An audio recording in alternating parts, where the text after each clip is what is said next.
मदद करो। आ देखो तनी सारे भगवान के शादी बियाह हो गई, नाती पोता हो गई। एक गो भगवान कुमार हो पवन सुत हनुमान जी, जितना पियकर रहे उसे कोई गुना भक्त रहे हनुमान जी के दरगाह। उनकर गांव में यह ना बोरी जबर नाहर रहे, गरगा जबर नाहर में कोई ना हाथना पानी में खरिया जाता नहीं। कैसे हनुमान जी के धन दौलत मांगे खातिर गुहार लगावत दरगाह। हे ललका ध्वजा में फहराने वाले बाबा, हे गादा लेके उड़ने वाले बाबा, ना सुन लन कहता रहे वो भोजन ना पेश करे दे। अब पनिया में खरियाइले दरगाह भोजन के तरह का बतारन। हे दुख भंजन मारुति नंदन, हे दुख भंजन मारुति नंदन, सुन लो मेरी पुकार, पवन सुत विनती बारंबार, पवन सुत विनती बारंबार। इतने में तो हनुमान जी गादल का प्रगट हो जाते हैं। कहता बोलो बालक तुम्हें क्या चाहिए? और देखले कहता बालक ना मैं घंटा ना कहीं।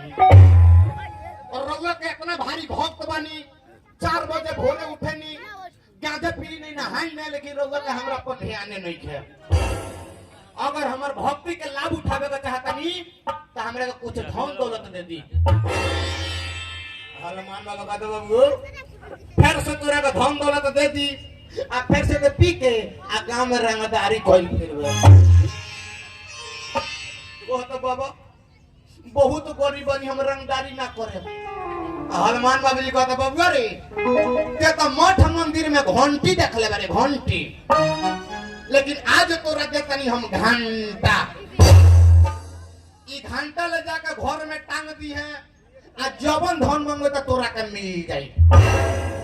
लेकिन हमार शर्त है बबुआ, जवन धन तोरा एगो मिली तो गांव भर के 2 गो मिली। दरगाह सोचे पर वही कहता है दादा हो मांगता हमरा एगो, गांव भर के बिना मांगले 2 गो। कहता जाई दी जौने हाथ जौना साथ पिएला होन जाई। कहता बाबा रउआ घंटा दे दी हमरा के है। मारो तनी वरदान हनुमान जी घंटा दे देता नी। दरगाह कान पर उठैलन आ लेके घरे चल जाता नी।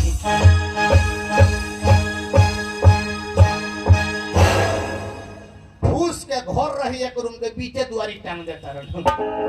अब पिए वाला के आदत को वो सुधरी भैया। कहता हां जाओ तनी एगो सोफी के बोतल पी के आई, आ मुंह फोफी बना के धन दौलत मांगे।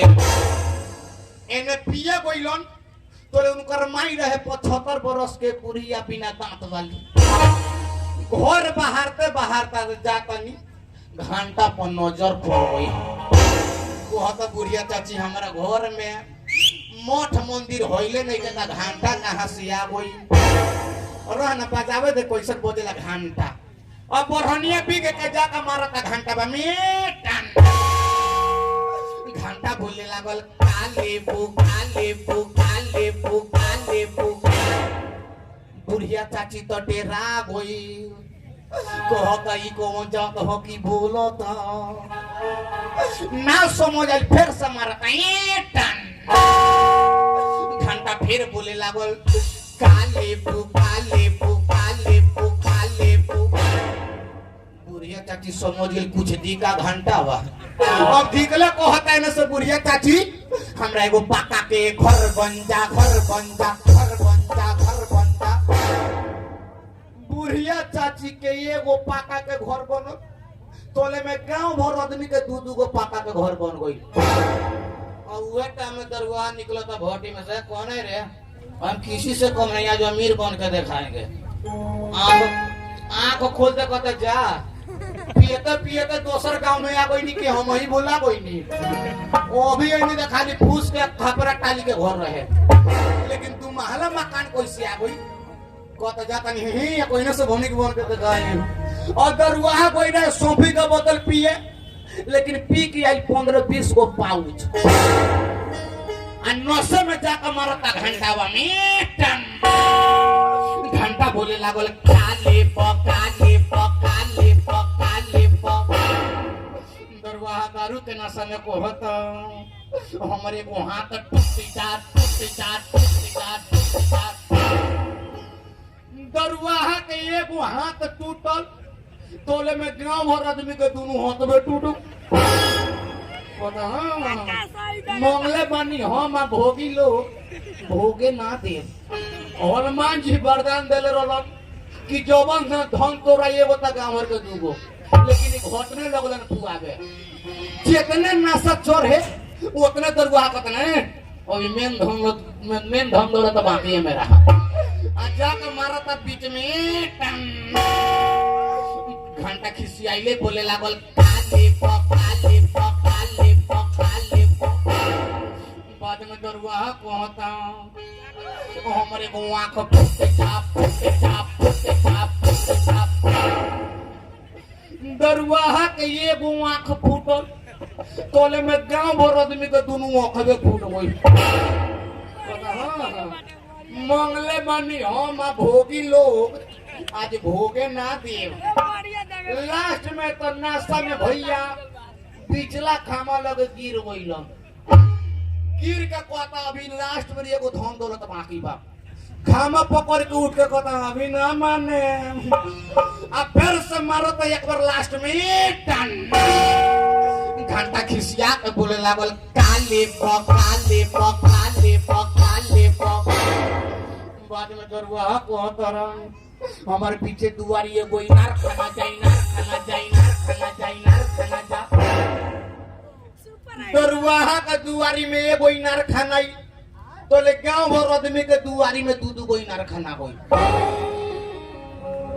गांव भर लोग के दोनों हाथ टूटल दोनों आंख फूटल जवन घर में से टोयावते निकले वही नरवे में गिरे जाकर डावा